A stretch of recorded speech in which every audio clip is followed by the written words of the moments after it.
Hi, Misha here, and this is the first time we have had one of these to show you on the channel. This is an authentic Yugoslavian produced, not Serbian, M70 type semi-auto AK rifle in 7.62x39, imported by everyone's favorite Mitchell's Mausers. Well, actually Mitchell Arms, but everyone's very familiar with their Mausers, which were a lot of times Yugoslavian too. We're going to go into the history of these imports. We're going to compare it with newer Serbian imports like the OPAP and ZPAP and MPAP. And of course, we're going to take it to the range because why wouldn't we? But this is a pretty solid example. One thing I find really interesting about these is they were never marked M70 or anything like that, or even PAP. They were either row marked AK47 or RPK47, and it seemed to be pretty arbitrary. Like this one is obviously more of an AK style with the 16.25-inch barrel, but it's marked RPK. And at first, when I was looking at buying this one, I had to verify that everything was kosher there, and it is. That's just how they did them. Now, Mitchell was actually the second importer. The first one was American Arms. I believe they were out of Kansas City. And the big difference between the Mitchells and the American Arms, they didn't have cats at American Arms. Of course it's that cat. The American Arms guns, I don't believe had this scope mount. And this is a question I've been asked.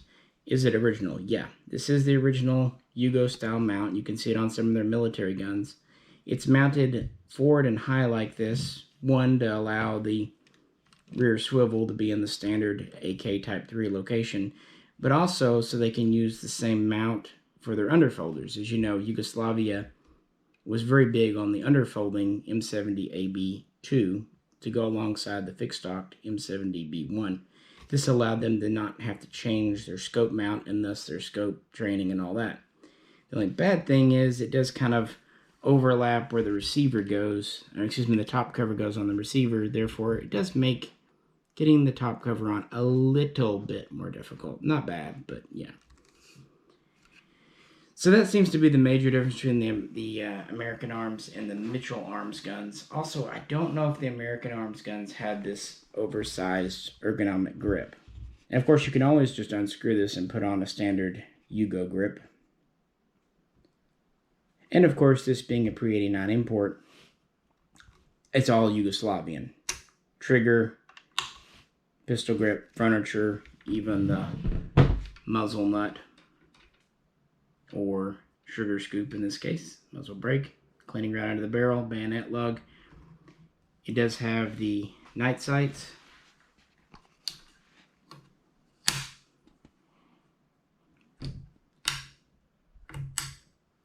The only thing it doesn't have from the military M70 are the grenade sights here, which makes perfect sense. Even in the 80s, there were some weird rules set about 1968 about quote-unquote grenade launchers. So a lot of imports from that era just didn't do them. And to be fair, there is a military version, a select fire version known as the M70B3 that had this exact type of gas block. It was meant to use an underbarrel grenade launcher.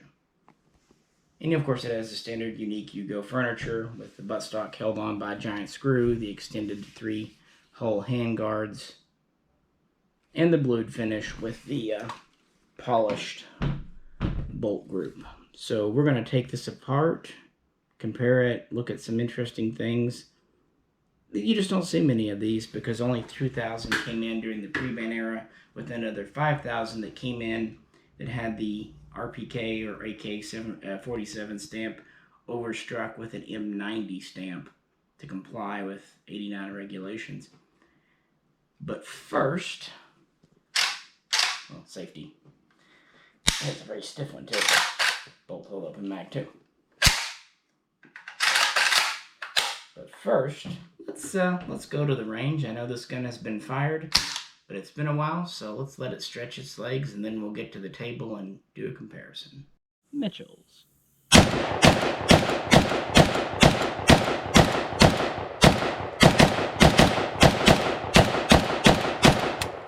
It likes Chinese now. Just like Biden. Unlike with a lot of other pre-ban guns, we actually know how many Mitchells were imported from Yugoslavia. The list has been widely published and republished over the interwebs, and the data is pretty reliable since it came from a former employee of Mitchell. Although some of the facts do get lost, a total of 7,000 were imported. So the same number of pre-ban Kastner FEG guns,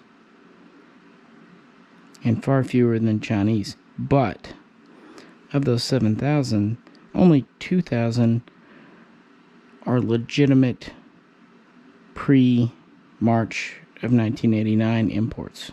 The other 5,000 were cotton customs guns. So kind of like the Chinese 156S-1. Mitchell was not the first company to import a semi-auto M70 type out of Yugoslavia made by Krena Zastava. That was actually American Arms. And I really don't know much about them. The information is pretty scarce. But they were the first. Mitchell would come about in 1987, importing their guns in 1988. So they really only got one batch over before the ban. That was 2,000 guns. Of the 2,000, 1,000, so half, were fixed-stocked models, such as this one here, N762x39, with the standard 16.25-inch barrel. 400 were the same, but with an underfolding stock. And then we had 200 M72 RPK types. Of those, 160 were 760x39, and 40 were in 308. Speaking of 308, they also imported 320 of this model, the M70 style, but in 308. Kind of an interesting choice. And they imported 80 of the M76 in 8mm with its 21-inch barrel that they called a counter sniper. So that was the first batch. Now, interestingly, these were all marked either RPK47 or AK47, not M70 or something else. Then the customs thing happened, and they had another batch, a larger batch, this time of 5,000, in transit. But these were caught and had to be modified. This is the batch that was stamped in the USA, M90, by Mitchell. And they had to modify them slightly by removing bayonet lugs, machining them off, by fixing the spring-loaded detent so you couldn't unscrew the muzzle device, the muzzle brake, and they removed the very evil night sights. And of course, with the underfolding stocks, they would fold the stock up, pin it in the folded position, and install a very hastily constructed thumbhole stock behind it. And with the M72s, they would typically pull off the bipods, although they would sometimes sell marksman kits, as they called them, to restore them to more of an original pre-bend configuration. Of these 5,000, half, so 2,500, were again M70 style with the fixed stock. 1,000 were the underfolders, and 800 were the M70 style and 308. And, well, what was it? I can't remember right now. I think 400 more were the RPK, and there were 200 of the M76 8mm counter snipers. And that was it for Yugoslavian AKs. I'm not sure again how many came in from American arms, but it was not a large number. The 7,000 total, with only 2,000 being authentic 89 Prebans. Of course, no more would ever come in, not because of legislation necessarily, but because Yugoslavia would devolve into civil war and then break apart and cease to be. And Yugoslavia is no longer a nation.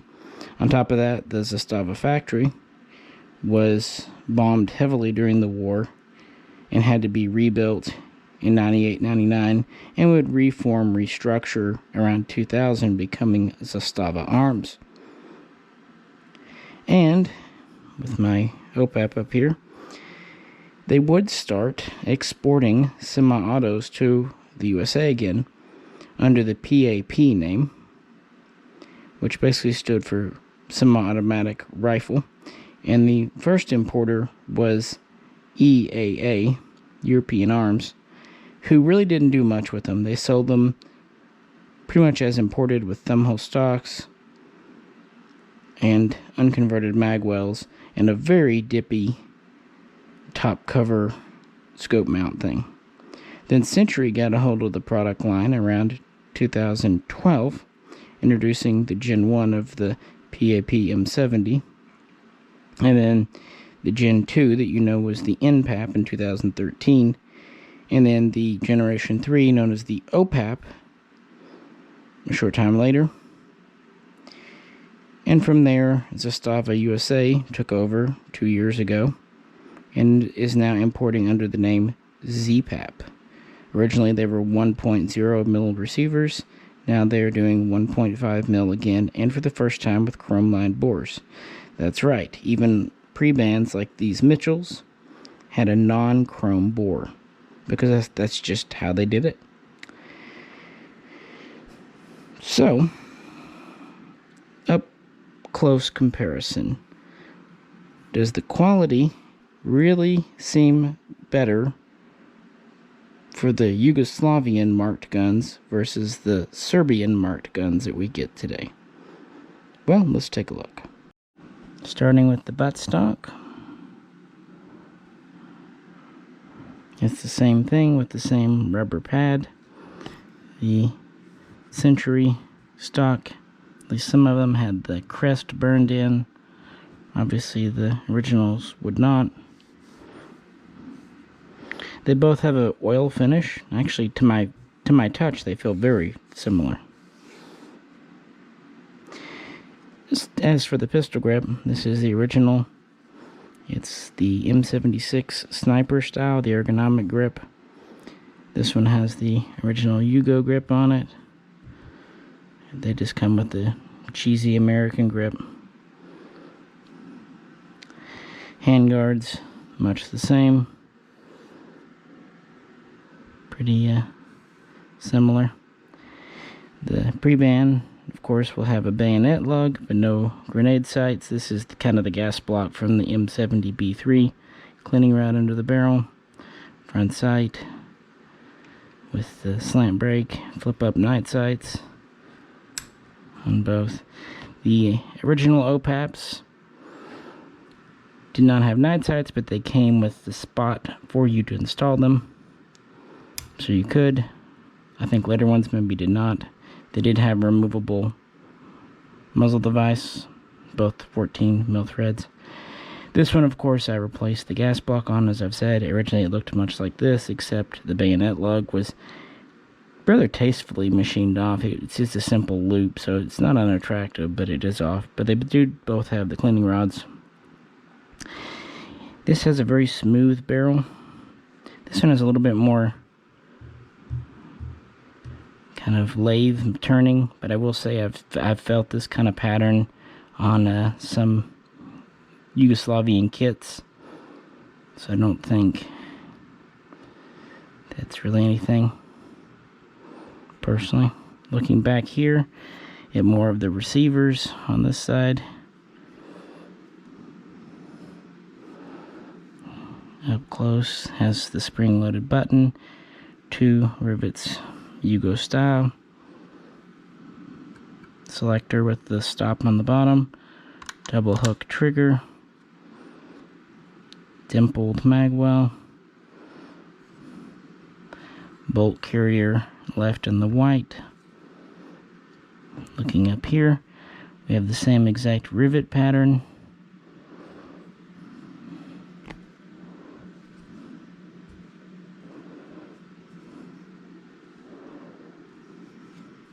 Both are blued. Of course, slightly different markings. We still have the same receiver stop. Mine also has a double hook trigger.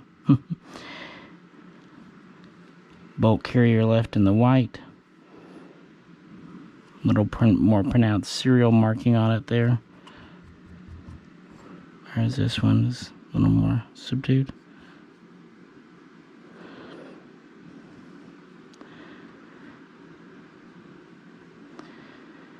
The only difference in the receiver so far is that because this was an opened up magwell, it doesn't have the dimpled area in front up here, whereas this does have the dimple that you would expect to see.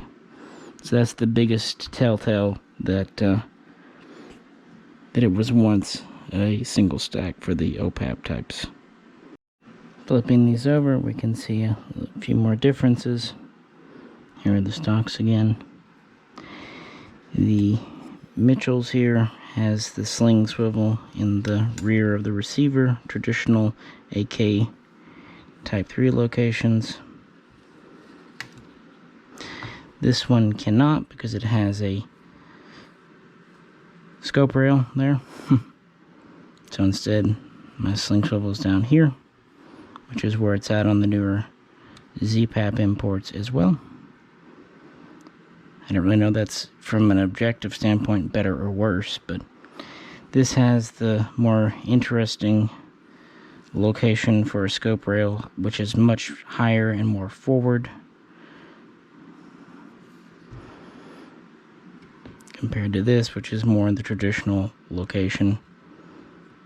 So this would set the optic further forward and higher, and both are unique mounts, but yeah, it's up to you what you prefer. They both have the button for retaining. Looking on this side, here's our dimples. These would not have XY stampings on the receiver because they're 1.5 millimeter, both of them. So an XY stamping isn't done on any real AKs with the heavier receiver. Again, the rivets here.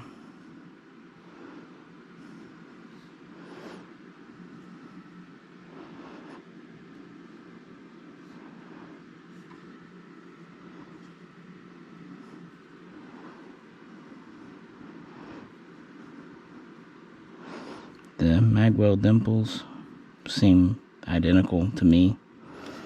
I'm sure the rivets back here, the two rears. Back here, the two rears.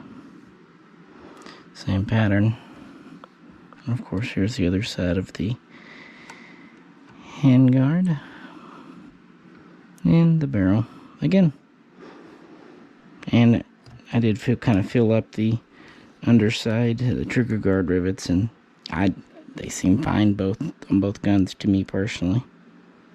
But let's take a look inside. Of course, they both take down the same because they're M70 types. Top covers here. Both pretty heavy duty.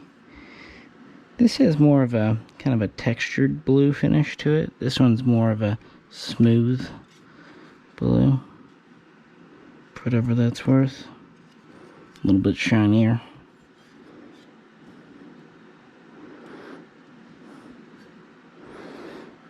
Of course, they both have standard recoil springs and all that jazz. Let's compare their bolt groups. So here's our bolt carrier out of the Mitchell. has the nice wiggly wobbly piston, which is good. It's kind of funny, back in the day people thought this was a bad thing for AKs to have a piston that could flex. And now, of course, the people are starting to realize that it's actually good. One thing I've seen reported about Mitchells is people claim that they're military full auto carriers. They're not. They have the trip machined off just like anything else would. That was pretty much a standard by the 80s and continues today for imports. The firing pin's not spring-loaded, it's just free-floated. Pretty typical bolt group. Nice machining, of course. Zastava. It's not chrome-plated, it's just in the white, really. Here's our OPAP. It's, okay, wait a sec. Okay, that's funny. Here's the Zastava, the Mitchells. Here is the OPAP. It actually has kind of more of the trip left on it than the original, than the import.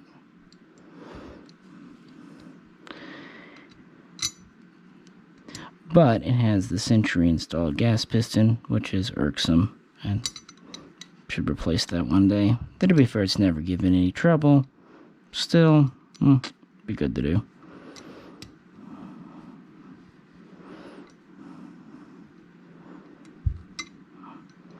I mean, to me, they're pretty well the same carrier.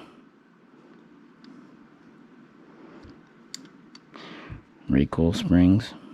As you know, one thing I typically do with the modern imports is I do replace the recoil spring with a military one.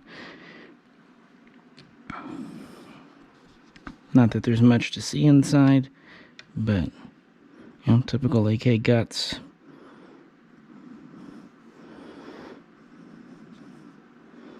Nothing terribly special inside the Mitchell. And it continues that nice blued finish. And, you know, the looks of the internals of the OPAP. They both have the dimple on the ejector.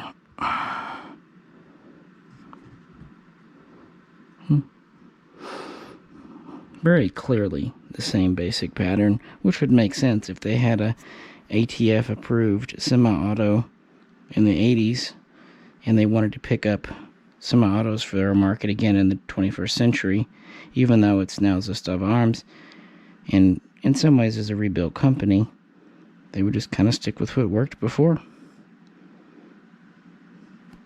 Well, let's get these guns back together. Alright, back together. I think from a mechanical standpoint, the biggest difference is the scope mount location, and of course the subsequent relocation of the sling swivel with the newer models. The receivers to me seem near identical, different markings, but the only real difference is the magwell. Again, this being a original as imported gun. The magwell has that dimple in front and wasn't ever cut out. These from Century were once single stackers, but luckily by the time of the OPAP they weren't having to change bolts or modify trunnions. They just had to cut out the magwell. And it seems like they always did a better job with these, maybe because of the heavier receivers, I don't know, than with Wassers. You just never really heard too much bad about the magwell situation on these guns.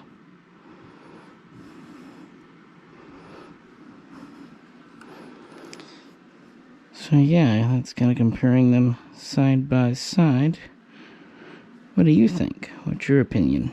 Is the Mitchells superior, equal, or what do you think to something like the OPAP, or by extension the newer ZPAPs?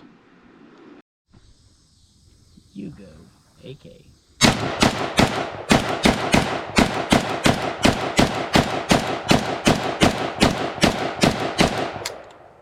likes Chinese mags just fine. And just for completeness' sake, I brought out my PAP. This is the DF, you know, the one I own. This is the 1mm version, and it does have the XY stampings. As far as I know, all of the Preban guns were the 1.5mm though. But I thought it might be a more fair comparison. Also, I'd show you the Bayonet Lugless gas block here. Like I said, they did a tasteful job. It's not just hacked off as you might expect from some other guns. Here's its wood handguards. And this doesn't have the night sight provisions, which is pretty standard for other Century and the earlier ZPAP imports. Still has a blued finish though. And again, I think they still did a good job machining out the mag well with these, even 1mm guns. Yeah, it's very nice and even. The riveting seems fine.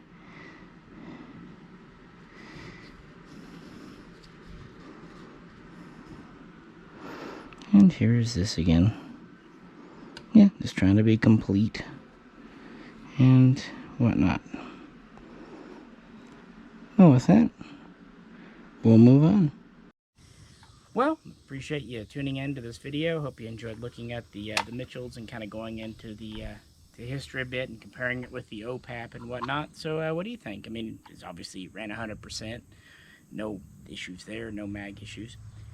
So yeah, if you own a Mitchell's or an American Arms, let us know in the comments and what you think and what yours looks like. If you have any questions, do post them. And if you'd like to help support the channel, please click on the link and check out our Patreon page. And with that, this is Misha, and also on behalf of Jay, we will both catch you very soon next time.